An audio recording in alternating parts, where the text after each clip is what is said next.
Trevor Jones from Department of Food Research. I'm a scientist there, and I manage the Poplar and Willow breeding program, germplasm collections for the New Zealand Poplar Research Trust. What I'll do today is briefly talk about soil erosion conservation, then a little bit about the significance of the area in terms of soil conservation, and a bit about the Poplar and Willow breeding program, which has a long history in New Zealand. So much of the pastoral hill country in the North Island is susceptible to slip erosion, and this can seriously affect the productivity of the land. And this is quite a long-term problem, because even after 20 to 40 years, the productivity of slips only reaches 70 to 80% of the uneroded soil. So it's quite a long-term problem. As we've heard this morning, the unstable geology of the area in the Pohangina hill country makes it prone to soil erosion. So the soils here are weakly structured, and the water can easily infiltrate them. And so unprotected slopes are vulnerable to the movement of sediment into the rivers and streams. Most of the forest in this area was cleared by the early 1900s, and Sorry, Trevor, can you just lower the mic a little bit? yep, am I? Yeah, that's it. Oh, okay. Oh, thank you. So most of the forest in the area was cleared by the early 1900s, and it was sown into pasture. And it quickly became apparent there was slipping, slumping, and gully erosion, as has been mentioned this morning. And this was noticed by the locals. This happened a lot in the early days of settlement. And by 1941, the government passed the Soil Conservation and River Control Act. And in 1944, the Manawatu Catchment Board was established. And this led to the establishment of experimental demonstration farms around New Zealand. And there was one in the Pohangina Catchment, Te Awa demonstration farm. And this did research on soil conservation. Trials there demonstrated the value of reforesting the hills with spaced trees and improving the grazing management of the hill pastures. And this has had a wide impact in the subsequent decades throughout New Zealand. Poplars and willows were found to be the most suitable trees for this purpose. They're easy to establish from poles in the presence of grazing stock. They're very fast growing, some of the fastest growing temperate species, and they can be used for fodder well, particularly during drought events. They've proved to be a crucial tool in minimising erosion on pastoral hill country in New Zealand. So wide-spaced trees provide a lot of resilience, and particularly during rainstorms like Cyclone Gabriel, as Brian Cooper was saying this morning. And when planted at 30 to 60 stems or trees per hectare, they can reduce slips by 95%. So that's a huge impact. Interestingly, when you're planting them at about 30 to 60 stems per hectare, a study we did a few years ago, funded by MPI with SciARM, looking at updating the carbon tables, we found that when you plant, say, Kawa about 30 stems per hectare, or Veronese and Arrow Crown at about 60 stems per hectare, you're getting about 30% canopy cover, which is what is needed for the ETS. And I won't cover much on this because we've got MPI talking about that. But one thing people will say is with trees such as right here, you're going to have a reduction in pasture production, and that's for sure. And some work at Ag Research has shown when you've got a 30% canopy cover, your pasture production is about 75% of that without trees. If you've got 80% canopy cover, your pasture production, this is your dry matter production of grass, is down at about 50%. But you've got to put that in context. If you are experiencing shallow landslips, you're looking at long-term reductions in productivity compared with that reduction with trees. You've also got the benefit, obviously, of shade for your stock, and during drought events, you can actually cut your trees down or cut branches off them, and that's certainly what happens in Hawke's Bay. Farmers will spend weeks cutting fodder from trees during droughts to keep themselves going. The root systems from the trees, such as up here, they extend a long way from the trees, and they have high resistance to mechanical forces. So studies have shown that poplar roots have twice the strength of pine trees, like we've got up over here, radiata pine. They're also well suited for riparian areas, such as across the road there. Willows are planted close to the river edge where the water table is high. They're tolerant of water, and the poplars are generally planted upslope where the water table is a bit lower. And the willows can handle the impact and buffer the erosive forces of the river, and the poplars will slow down the flow of the river. And they act as debris traps, protecting your stock banks, your infrastructure from being damaged. They're also very effective at taking up nutrients, and overseas poplars and willows are often used for dealing with industrial waste and even landfill leachate. They'll take up heavy metals from the landfill leachate, and I've seen that in British Columbia. And in studies in the US, they've used them around cornfields, buffers, plantings, willows, and they can reduce your nitrate leachate going into your shallow groundwater. So quite effective for that purpose. Now, poplar clones were imported to New Zealand. They're not native. Back in the 40s, 50s, 60s, and these came largely from Europe, North America, and they've been bred for plantation use. And most of them didn't prove to be suitable for soil conservation climbing on slopes. And you probably see to some extent some of these, some of them are older clones, and when they're space planted, they end up being big trees with big branches, big crowns, whereas in a plantation, close spacings, the branch size is controlled. So in response to this, the poplar and willow breeding program commenced in 1968 at the Plant Materials National Plant Materials Centre at a country near Palmerston North, and this was under the Ministry of Works. And the idea was to produce poplar and willow clones better suited to New Zealand conditions. So they were producing narrower crowned poplars, so they produce less shading, lighter branching, and could handle open planting. This took a greater impetus in '73 when poplar leaf rusts blew across from Australia, that had been introduced to Australia from Europe, and defoliated most of the poplar clones that were here. The resource had quite a narrow genetic base, and so they set about importing large numbers of clones and seedlots from North America, Europe, Asia, and expanding the breeding program. And a lot of clones have come out over the years from this breeding program and are used today.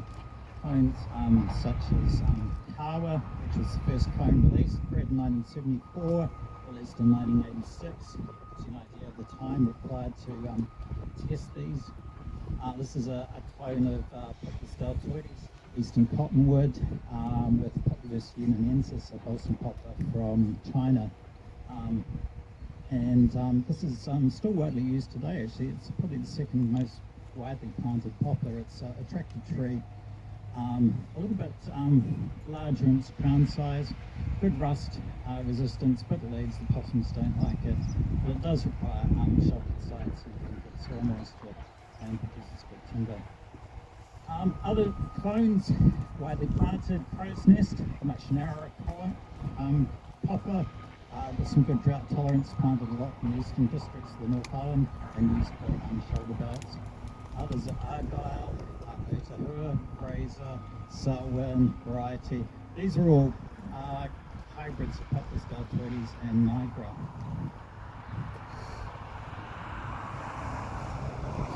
In terms of willows, the main willows grown are hybrids of Matsudana and Alba. These replace the original Matsudana and Alba clones, and there's two clones mostly planted, Mutri and Tangoya. So much of the breeding work is involved producing in specific hybrids. This is hybrids between different species, and the reason being is we're trying to combine traits from different species. Say disease resistance from one species, form and growth from another. So Poplar's deltoides crossed with Nigra. Deltoides is the eastern cottonwood from the USA. Nigra is the black poplar from Europe. So we get good rust resistance, vigor and rough bark from the deltoides, much narrower crowns, lighter branching and good rooting ability from the Nigra. And so the hybrid exhibits these traits and produces poles that can be easily established. The Matsudana albas, Matsudana is a tree willow from China. It's got drought tolerance. Alba doesn't have drought tolerance, but it's got good rust resistance and resistance to wind. So the hybrids combine those traits, and with this we also get hybrid vigor, where the actual hybrid grows faster than either parent. So sometimes you get a good combination of genes.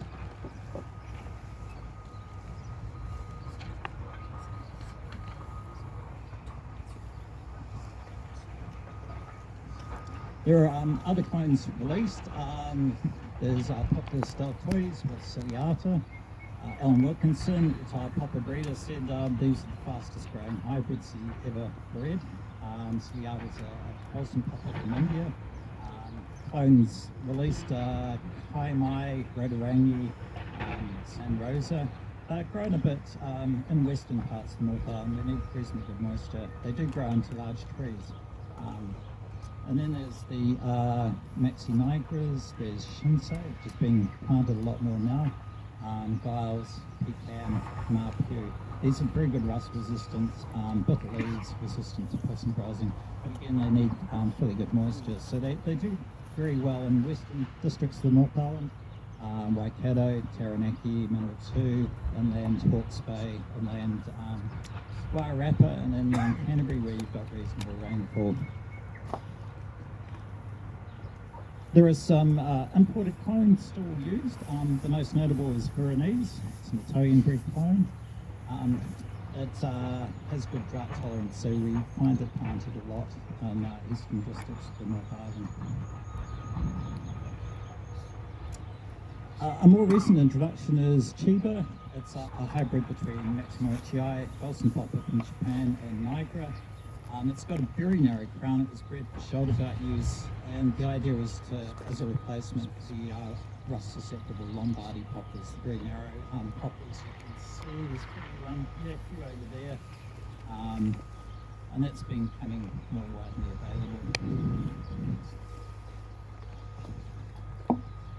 These poplar clones were bred back in the 70s, 80s and 90s, and the Matsudana albas were released back in the 1980s, so they were bred in the 1970s. These clones have been planted in trials around the country. So what we do is we do the crosses, and then we field test the trees in trials on farms, along rivers, to see how they perform in a range of climatic conditions, soils, and before we release them. So this takes out some of the risk. One of the original clones released when the Poplar arrived was Flevo. Some of you older people might know the name. It had been imported from Holland. It was one of the very few poplars they had that was resistant to leaf rust. It wasn't field tested. They took a punt, released it to the nurseries, and it proved to be a poor choice. It had very large branches, large crown, and little branches that broke. So there are quite a few stands of it around. That was reasonably quickly replaced by Tasman, a much better choice, and that has subsequently been replaced by Veronese, which has better drought tolerance. The breeding program was run by the National Plant Materials Centre under the Ministry of Works, and then back in the 1990s when the government set up the Crown Research Institute. It was transferred to Port Research, and now the breeding program is managed by Department of Food Research in Palmerston North for the New Zealand Poplar Willow Research Trust, who own the germplasm collections.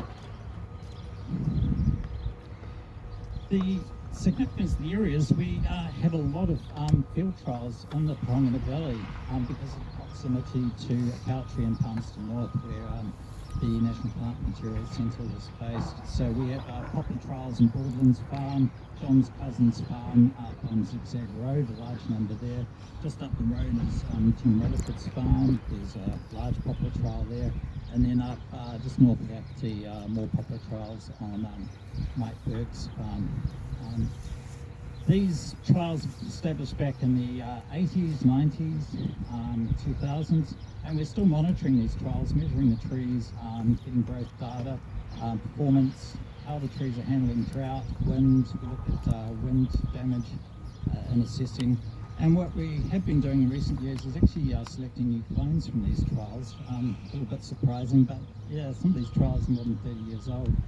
And so that investment that was made back in the 80s and 70s is actually still paying off. Tree breeding is quite a long-term program. Looking to the future, we heard Andrew Tate this morning talking about the climate getting drier and hotter, particularly in some areas, and that's certainly a challenge for poplars and willows. And our technical advisory group from the regional councils who fund the breeding program, their number one trait for poplars and willows is drought tolerance. So some of our breeding work, we've been using some drought tolerant species, Populus trichocarpa from California, where it's very hot and dry, and Populus simoni from China, again from low rainfall regions. And in terms of willows, we've been using Salix laciolepis. It's a shrub willow which is drought tolerant from California, and Salix goodingi from Arizona in the southern US, where it gets pretty hot and dry.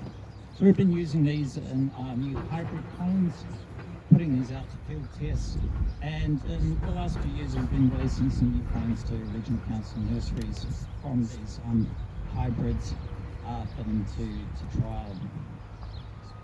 One of these that has been released is Awanu. It's a shrub willow hybrid of laciolepis. It has bitter leaves, good rust resistance, and tolerance to drought and very fast growth. So it's proven quite popular with some of the regional councils. So treaty breeding takes a long time when you go through that process. As I was saying, that from the cross to field trialing to release can often be like 15 years.